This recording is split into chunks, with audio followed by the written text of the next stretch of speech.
জন্ম সঙ্গে সঙ্গে জন্মগ্রহণ করে যাচ্ছেন জঙ্গলে দিকে, মা বাবাকে বলছেন বাই, যখন ডাকবেন আমি আসবো। পরাশর মুনির কাজ হয়ে গেল। সেই হচ্ছে ব্যাসদেব, অত্যন্ত উন্নত ব্যক্তি। পরাশর পুত্র ব্যাসদেব, জ্ঞানের অবতার। তো তিনি সাক্ষাৎ ভগবানের অবতার। জীবের কৃপায় কৃষ্ণ কইল বেদে, কৃষ্ণ স্বয়ং ব্যাসদেব রূপে এসেছিলেন শাস্ত্র লেখার জন্য। কেন না, মায়াবদ্ধ জীবের নাহি শত কৃষ্ণ। আমরা স্বাভাবিকভাবে কৃষ্ণকে ভালোবাসি না, ভগবানকে ভালোবাসি না, কৃষ্ণের প্রতি ভালোবাসা নেই। কিন্তু আর কৃষ্ণ যে ভগবান সেও জানি না আমরা। আমাদের মোটামুটি যে খাওয়া দেয়, যে পড়া দেয়, তাকেই ভালোবাসি। এখন যদি খ্রিস্টান এসে বলে যে আপনাদের চাকরি দেব, হ্যাঁ ঠিক আছে, বলে হিন্দু ধর্ম ছেড়ে দিতে হবে, হ্যাঁ ঠিক আছে, ধর্ম আবার কি, হ্যাঁ খেতে পেলেই হলো, লোক ছেড়ে দেবে। কিন্তু আরো ধর্মটাকে নষ্ট করেছেন আমাদের বর্তমান সমাজে তথাকথিত ধর্ম নেতারা। ভগবান টগবান কোথায়? মন্দিরে যাবে কেন? মন্দিরে মূর্তি ভগবানের সেবা করে কি লাভ? জ্যান্ত ভগবানগুলো বসে আছে এখানে, এদের সেবা করতে পারছে না। বহুরূপে সম্মুখে তোমার ছাড়ি কথা খুঁজিছ ঈশ্বর। আরে এরা তো ঈশ্বর, এদের সেবা। আমি যদি বলে দিই আপনাদের সেবা না করে ভগবানের সেবা, আপনারা খুশি হবেন না। যদি বলে আপনাদের সেবা করা উচিত, আপনাদের সেবা করলে ভগবানের সেবা হয়, তখন হাততালি পড়বে। কিন্তু হেয়াবি হাততালি পড়বে। আর যার হাততালি নিতে নিতে তারা ভগবত ধর্মটাকে একদম ভুলে দিয়েছে। গীতা পড়ো না, ফুটবল খেলো, শরীর চর্চা হবে, সুস্থ থাকবে। কে না শুনবে? কে না শুনবে বলুন? এত তুলসী গাছ কেন লাগিয়েছ? কি দরকার, কি লাভ? এগুলো তুলে দিয়ে বেগুন গাছ লাগাও, অমর্ত্য সেনের অর্থনৈতিক উন্নতি হবে। অমর্ত্য সেন না শুনেছেন তো? অমর্ত্য সেনের নাম। আর এগুলো খবর রাখতে হবে তো একটা। কেন বলছি, এই কয়েকদিন আগে যে লোকসভা ভোট হলো, সেখানে একটা মহাপ্রভুর কৃপায় একটা আন্দোলন এসেছিল, জয় শ্রীরাম। হিন্দু, মুসলমান, খ্রিস্টান সবাই বলেছে, এই না, এই অমর্ত্য সেনই প্রতিবাদ করেছে। শ্রীরাম বলে তো কেউ ছিল না, এটা কোথা থেকে এলো? সেজন্য বৈষ্ণব লোক একটু উনার উপরে অসন্তুষ্ট আছে। বেগুন গাছ লাগাও, তাহলে তোমার অর্থনৈতিক উন্নতি হয়, অর্থনৈতিক সমস্যার সমাধান হবে। এগুলো ধার্মিক কথা নয়, কিন্তু এগুলো ধর্মচর্চা নয়। তাই ব্যাসদেব শাস্ত্র লিখলেন। তাই প্রভুপাদ বলছেন, অন্যান্য ধর্মের লোক, খ্রিস্টান লোক, ইসলাম লোক, তারা ছোট থেকেই তাদের ধর্মগ্রন্থ পড়ে। একজন ইসলাম সে গীতা পড়ে, গীতা পড়ে না এইরকম ইসলাম নেই। কিন্তু কোরআন, একজন ইসলাম কোরআন পড়ে, সে কোরআন পড়ে না এরকম ইসলাম নেই। কাউকে জিজ্ঞেস করেন, তুই ভাই কোরআন পড়িস? কি বলবে? হ্যাঁ কি না বলবে? না বলবে না। কেন বলেন তো? যে কোরআন পড়ে না সে হচ্ছে কাফের, মুসলিম না। যে কোরআন পড়ে না সে মুসলিম না, যে বাইবেল পড়ে না সে খ্রিস্টান না। এবারে প্রশ্ন, যে গীতা পড়ে না, বলার সাহস হচ্ছে না কিন্তু কারণ, কারণ আমরা গীতা পড়ি না, যেহেতু সাহস করে কেউ বলছে না। দেখবেন, জিজ্ঞেস করবেন, সব বলবেন যে কোরআন পড়ে না সে মুসলিম না, যে বাইবেল পড়ে না সে না। এবার দেখবেন যে গীতা পড়ে না, কেন না আমরা গীতা পড়ি না, সে সাহস করে উত্তর দেয় না। যে তাহলে হিন্দুত্বের পরিচয় দেবো কি করে? আবার আমরা হিন্দু পরিচয় কি শিখেছি ইতিহাস থেকে বলুন তো? ফরাসি দেশের লোকেরা তারা সিন্ধু নদীকে স উচ্চারণ করতে পারত না, তারা কি উচ্চারণ করতো? হ। হ থেকে আমরা, তার মানে ফরাসি দেশের লোকেরা আমাদেরকে হিন্দু বানিয়েছে না তো? হিন্দু সনাতন ধর্ম তো অনাদি যুগ কাল থেকে আছে।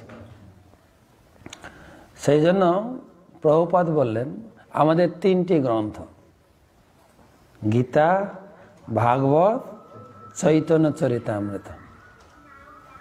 গীতার প্রথম শ্লোক কি? আমরা সবাই হিন্দু, কার মনে আছে দেখি গীতার প্রথম শ্লোক? বাকি হিন্দু কি বলছেন? গীতার প্রথম শ্লোক কি? কি উত্তর আসবে?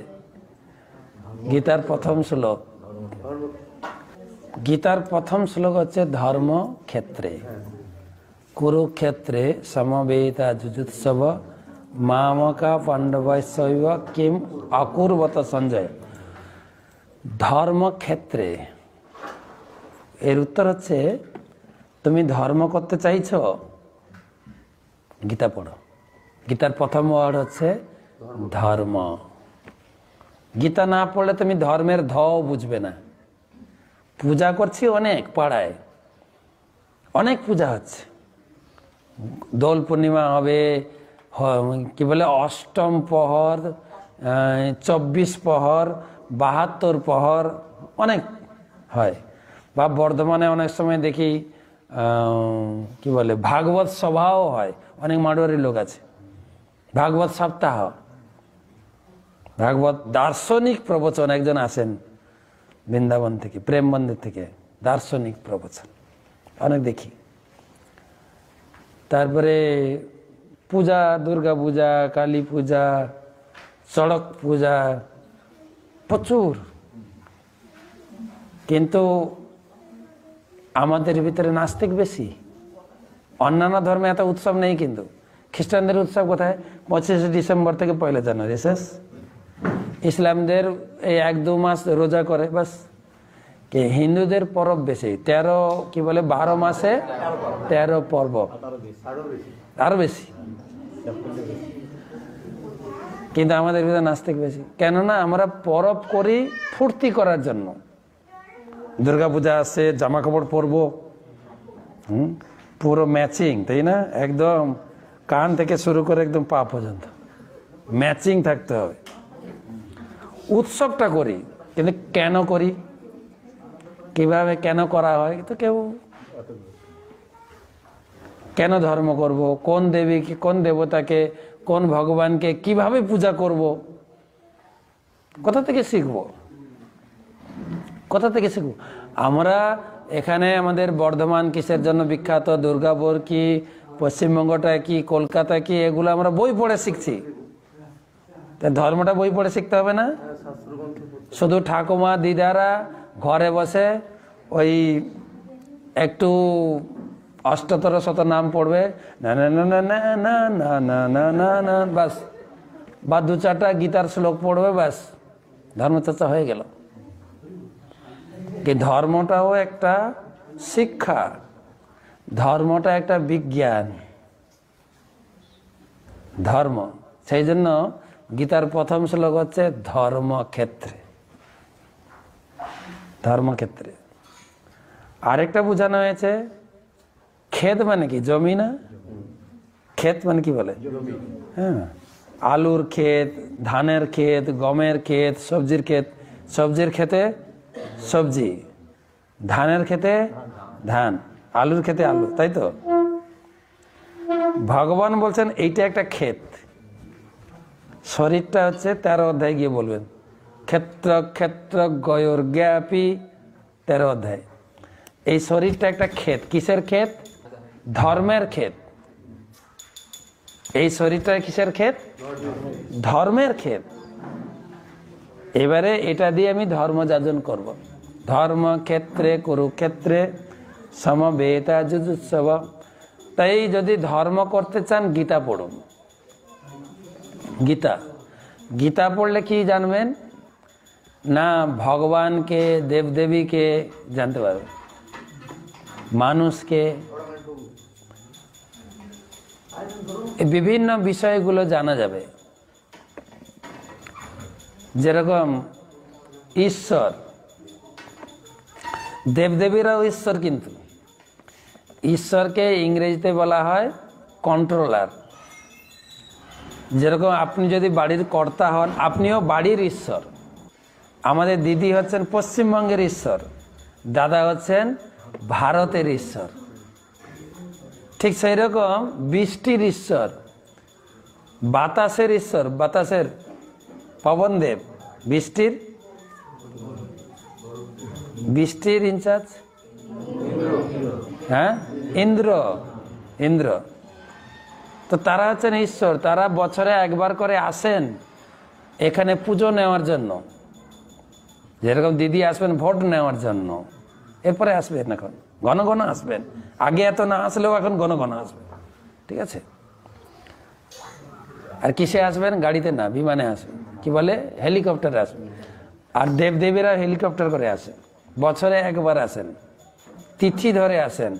যেরকম এই ফেব্রুয়ারি মাসে পঞ্চমী তিথিতে আসবেন শিক্ষামন্ত্রী, আসবেন, জানেন তো? যেরকম এই ধরো দিদির রাজ্য বা আমাদের ভারতের রাজ্য পরিচালনা করার জন্য 33টা মেন বিভাগ আছে। এই ভারতকে পরিচালনা করার জন্য, পশ্চিমবঙ্গকে, ঠিক এই ভগবানের এই সৃষ্টিকে পরিচালনা করার জন্য 33 কোটি দেবতা আছে, দেবদেবী আছে। কত? 33 কোটি। আমরা সবাইকে চিনি না, ওই 4-5 জন, বড়বার 10 জনকে চিনি, আর ওইগুলোকে নিয়ে ঘাঁটাঘাঁটি করি। বাকি অনেক আছেন। পবন দেখতে কেমন জানেন না তো? একজন বৃষ্টি দেবেন উপর থেকে, ইন্দ্রদেব। এবারে জলটা যে এখানে ধরে রাখাবে, ড্যাম করে, এই যে পুকুরে জল আছে, এই জলের ইনচার্জ ইন্দ্রদেব না, কিন্তু এর আবার ইনচার্জ আলাদা, অন্য জনের খাতিরে। কার? বরুণ দেব। সব আলাদা আলাদা বিভাগ আছে। তো সেই 33 কোটি দেবতা তারা আসেন পুজো নিতে, ঠিক আছে? যেরকম আমাদের মন্ত্রী আছে না, সেচ মন্ত্রী, পঞ্চায়েত মন্ত্রী, আর কি মন্ত্রী আছে, শিক্ষামন্ত্রী, ভূমি মন্ত্রী আছে, অর্থমন্ত্রী। ঠিক ভগবানের এই সৃষ্টিতেও এইরকম দায়িত্ব প্রাপ্ত আছেন। শিক্ষামন্ত্রীকে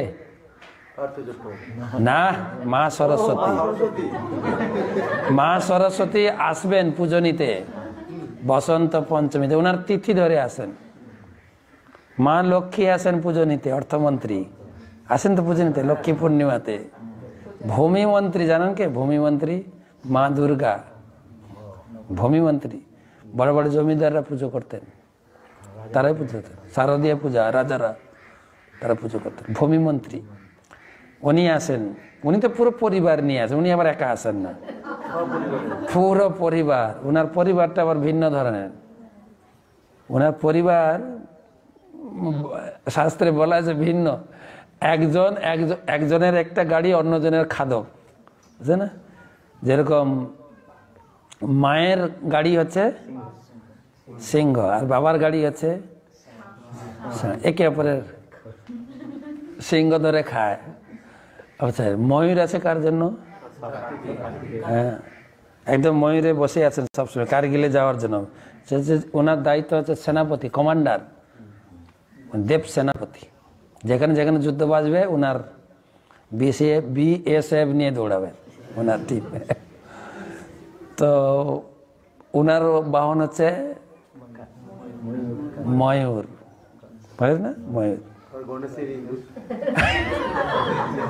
গণেশের ইঁদুর, বাবার গলায় সাপ, সব মানে সাপকে ধরে খাবে, কি বলে, সাপ ইঁদুরকে খাবে, সাপকে খাবে ময়ূর, আর কাছে কে পেঁচা। মানে একটা ভিন্ন ধর্মী পরিবার, শুধু হরিনাম করে বলে মোটামুটি মিলেমিশে থাকে, না হলে কিন্তু একে অপরের সঙ্গে মিল নেই। আর বাবা ভোলানাথ তো হরিনাম নিয়ে থাকেন চুপচাপ। তো দেবতারা আসেন, একজন আসেন একদম ডেট ধরে, ডেট তারিখে। কে জানেন? শিল্পমন্ত্রী। কে গো শিল্পমন্ত্রী? নিরুপম সেন না কিন্তু বিশ্বকর্মা। উনি এবারে কিভাবে আসবে জানি না, গত বছর একটু ডেট ভুল হয়ে গেছিল, মানে হয়তো গত বছর আগের বছর ওনার একদম ফিক্সড ডেট 17 সেপ্টেম্বর লিখে রাখবেন, কিন্তু একদম ফিক্সড। কিন্তু গত বছরের আগের বছর উনি এসেছিলেন একদিন পরে 18 তারিখ, মানে রিজার্ভেশন করতে লেট হয়েছিল মনে হতো। আচ্ছা ঠিক না, ঠিক এসেছিলেন ওনার ফিক্সড, কিন্তু 17 সেপ্টেম্বর আসবে। তো সমস্ত দেবদেবী আছেন, তারাও ঈশ্বর। যেরকম আমাদের অনেক মন্ত্রী আছে, মন্ত্রীর উপরে হচ্ছেন মুখ্যমন্ত্রী। সব আলাদা আলাদা বিভাগ আছে, সব বিভাগের উপরে হচ্ছে মুখ্যমন্ত্রী বা আমাদের দেশের প্রধানমন্ত্রী একজন। বিভিন্ন হ্যাঁ তাই না, তাই হচ্ছে তো। একদম জ্ঞান থেকে বলুন, দেবাদিদেব মহেশ্বর, দেবতাদের উপরে দেবাদিদেব মহাদেব। যদিও কোনো ছবিতে দেখবেন যে মা কালী তার উপরে দাঁড়িয়ে আছেন, আচ্ছা ছবি দেখি না, মা কালী ভুলে দাঁড়ালেও বিশাল ভুল হয়ে গেছে, হ্যাঁ কি না, আছে তো নাকি? তো মা কালী দাঁড়ালেও কিন্তু শিব হচ্ছেন সমস্ত দেবতাদের উপরে। আমরা মূর্খ লোকেরা একসঙ্গে পূজা করি না, অন্যায় অপরাধ, অন্যায় শুধু না। তো ঈশ্বরের উপরে আবার ভুল করলেন, আপনি কেস খাবেন। মহেশ্বর, ঈশ্বরের উপরে মহেশ্বর, মহেশ্বরের উপরে পরমেশ্বর। পরমেশ্বরকে না, গোবিন্দের পজিশন আরো উপরে। নারায়ণ পরমেশ্বর, রামচন্দ্র ভগবান পরমেশ্বর, নরসিংহদেব ভগবান পরমেশ্বর, বামন পরমেশ্বর, সব পরমেশ্বর। রামচন্দ্র ভগবান পরমেশ্বর না? হ্যাঁ পরমেশ্বর ভগবান রামচন্দ্র, আমরা বলি না পরমেশ্বর ভগবান রামচন্দ্র কি বলি না, ভগবান রামচন্দ্র। নারায়ণ ভগবান, তা আমরা মুখস্থ করাবো নাকি? ঈশ্বর, ঈশ্বরের উপরে মহেশ্বর, মহেশ্বরের উপরে পরমেশ্বর। এবারে পরমেশ্বরের উপরে ভাগবত বলছেন, এতে চাংস কলাপুংস কৃষ্ণস্তু ভগবান স্বয়ং, স্বয়ং ভগবান। এই নারায়ণ, রামচন্দ্র, মৎস্য, কুর্ম, বরাহ, এনারা হচ্ছেন অংশ ভগবান। এতে চ অংশ, এতে চাংস, কৃষ্ণ স্বয়ং ভগবান। কৃষ্ণের স্থিতি হচ্ছেন পরাৎপর, পরাৎপর ভগবান, মনে রাখবে, পরাৎপর ভগবান, বলেন তো, পরাৎপর ভগবান। ঈশ্বর, ঈশ্বরের উপরে মহেশ্বর, মহেশ্বরের উপরে পরমেশ্বর, পরমেশ্বরের উপরে পরাৎপর ঈশ্বর, পরাৎপর ঈশ্বর। আরেকবার, পরাৎপর ঈশ্বর, পরাৎ, পাঠশালা পড়ানোর মতো লাগছে। পরাৎপর ঈশ্বর কে? পরাৎপর ঈশ্বর কৃষ্ণ। এই পর্যন্ত হয়ে গেল। কিন্তু যেরকম আমরা পড়াশোনা করি 10 ক্লাস পর্যন্ত, 10ম ক্লাস পর্যন্ত সব বই পড়ি না? ইতিহাস, ভূগোল, বিজ্ঞান, গণিত। গণিত আলাদা, অঙ্ক আলাদা, তাই না? আচ্ছা, তারপরে বাংলা, ইংরাজি পড়ি, বা আপনারা হিন্দি পড়ছেন।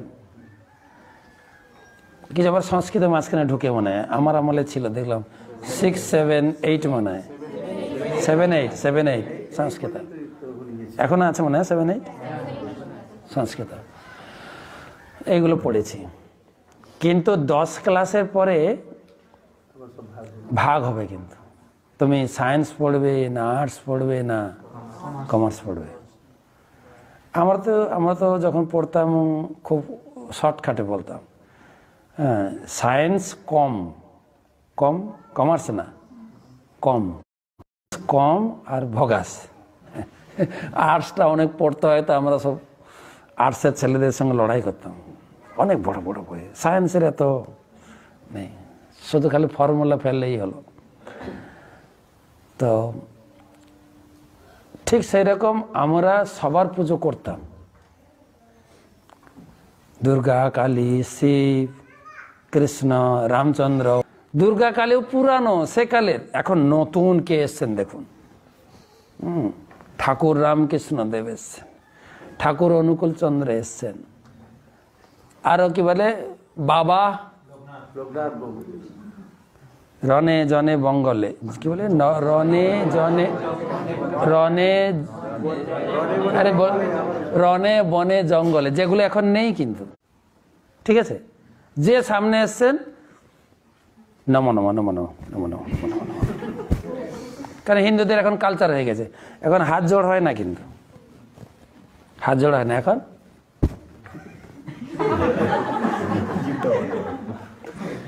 আদব আদব কালচার তো পড়েছি। এখন 10ম ক্লাসের পরে সেকশন চেঞ্জ, ছেলেকে জিজ্ঞেস করা হবে, মেয়েকে জিজ্ঞেস করা হবে তুমি কি পড়বে, তুমি কি আর্টস পড়বে না সায়েন্স পড়বে না কমার্স পড়বে। তো বাচ্চা ও ও ও জানে যে আমার এই সাবজেক্ট ভালো, আমি এইটা পড়বো, ঠিক কিনা। ও বলবে না এই আবার কি, কেন ভাগ করা হচ্ছে, আমি তো সব কিছু পড়বো। বলে কি কেউ? আমাদের হিন্দুরা বলে ঠাকুরের ভিতরে আবার ভেদ আছে নাকি? ছি, হ্যাঁ সব এক বলে না, বলে কি না সব এক। এ বৈষ্ণবরা শুধু ভেদ করে, বৈষ্ণবরা ভেদ করে না, শাস্ত্রে বলা হয়েছে। আর সব এক হয় না কিন্তু। আমাদের কি বলে ভক্তবিলাস গৌরচন্দ্র মহারাজ বলেন যে সব এক হয় না। উনি তো এখানে ছিলেন অনেকদিন, উনি বলেন যে একটা মেয়ের বিয়ে হচ্ছিল, তার মা তাকে পড়িয়েছে তুই শ্বশুর বাড়ি যাচ্ছিস তো শ্বশুর বাড়িতে ভেদ দেখবি না, সবাইকে সমানভাবে দেখবি, সংসারটা ভাঙবি না। মা শেখায় না, শ্বশুর বাড়ি যাওয়ার আগে মা শেখায়। ও শ্বশুর বাড়ি গিয়ে মায়ের শিক্ষা একদম ব্যবহার করা শুরু করেছে। ঠিক আছে, স্বামীর সঙ্গে যেরকম বন্ধুর মতো মেশে, হ্যাঁ ভাসুরের হাত ধরে বলছেন দাদা ভালো আছো তো, ও ভাসুর বলছে কি রে। আমাদের হিন্দুদের কালচার আছে কিন্তু ভাসুর বৌমার মুখ দেখে না, আছে না? এখন না হয় দাদা বলছেন, ঠিক আছে, দাদা, দাদার হাত ধরেও হাঁটছি। তো শ্বশুর মশাইকে কাপড় ধরে টানছেন, বাবা একটু বসো না, তোমার সঙ্গে একটু গল্প করি। কে রে, এ কোন মেয়ে? সবাই রেগে যাচ্ছে বাড়িতে, ও বুঝতে পারছে না। ও বলছে সবাই রেগে যাচ্ছে কেন? সবাই রেগে যাচ্ছে। বাপের বাড়িতে খবর পাঠিয়েছে মেয়ের বাপের বাড়ির কাছে, এই মেয়ে কোন মেয়ে, ব্যবসা মেয়ে, কি শিক্ষা দিয়েছে তার মা বাবা? ওর মা বলছে কেন, এর আগে তো আমি 4খানা মেয়ে বিয়ে দিয়েছি, এটার আবার কি ট্রেনিং ভুল হলো? আচ্ছা ওকে পাঠাও। ওকে জিজ্ঞেস করছে কি রে তোর কি ভুল হচ্ছে? বলছে মা তুমি যা বলেছ সেই রকম আমি চলছি। কেন যে ওরা রেগে যায় আমি বুঝি না, কেন রেগে? ওই কি করছিস? বলছে তুমি বলেছ সবার সঙ্গে সমান ব্যবহার করতে, আমার সঙ্গে স্বামী যেরকম, ভাসুর সেরকম, শ্বশুর সেরকম, সবাই আমার কাছে সমান, তারা যে কেন রেগে যায় আমি বুঝি না। বলছে বোকা মেয়ে, সমান ব্যবহার মানে শেখো, বসো বসো তোমাকে শেখায়। সমান ব্যবহার মানে তোমাকে শিখতে হবে। স্বামী তোমার সমান, বন্ধুর মতো, তাও পতি দেবতা, বন্ধুর মতো, কিন্তু রেসপেক্ট থাকবে, সম্মান থাকবে। তুমি সবসময় মনে করবে তোমার পতি দেবতা। আর স্বামীর বড় ভাই মানে তোমার পিতৃতুল্য, পিতৃতুল্য, সেরকম সম্মান করবে। আর স্বামীর বাবা মানে পিতৃতুল্য না, তোমার বর্তমান পিতা। এখন তুমি ওনাকে তোমার নিজের বাবাকে যেরকম সম্মান করতে ওই বাবাকে ততটাই সম্মান করবে। পিতৃতুল্য না, তোমার এখন পিতা। তাহলে এটা হচ্ছে সমান ব্যবহার, হ্যাঁ কি না? না সবাই এক। ঠিক সেই রকম দেব দেবীকে কিভাবে সম্মান করতে হয়, ভগবানকে কিরকম সম্মান করতে হয়, সাধারণ মানুষকে কিভাবে সম্মান, যে সমস্ত নাম আমি বললাম, যে অনুকূল ঠাকুর, রামকৃষ্ণ, তারা গুরুদেব, তারা জগতে কিছু ধর্মচর্চা শিখাতে এসছেন, তাদেরকে আমরা সম্মান করি, ধর্মচর্চা শিখিয়েছেন। কি তাদেরকে যদি ভগবান বলে পূজা করি কেমন হবে? গুরুদেব হচ্ছেন একজন ঘটক। ঘটক বোঝেন? বিয়ের ঘটক বলে না, একটা ছেলের সঙ্গে একটা মেয়ের সম্বন্ধ করে দেয়। গুরুদেব হচ্ছেন ঘটক, ভগবান হচ্ছেন পুরুষ, আমরা সবাই প্রকৃতি। আমাদের সঙ্গে ভগবানের মিলন ঘটাবেন। এখন ঘটক যদি মেয়েকে দেখে বলে, এ সুন্দরী, তুমি ওকে বিয়ে করবে কেন, আমাকে বিয়ে করো না, আমি তো ঠিক আছি। মাঝখানে গুরুদেব বসে গেল সবার সেবা নিতে। বোঝা যাচ্ছে জিনিসটা? বোঝাতে পারছি কি?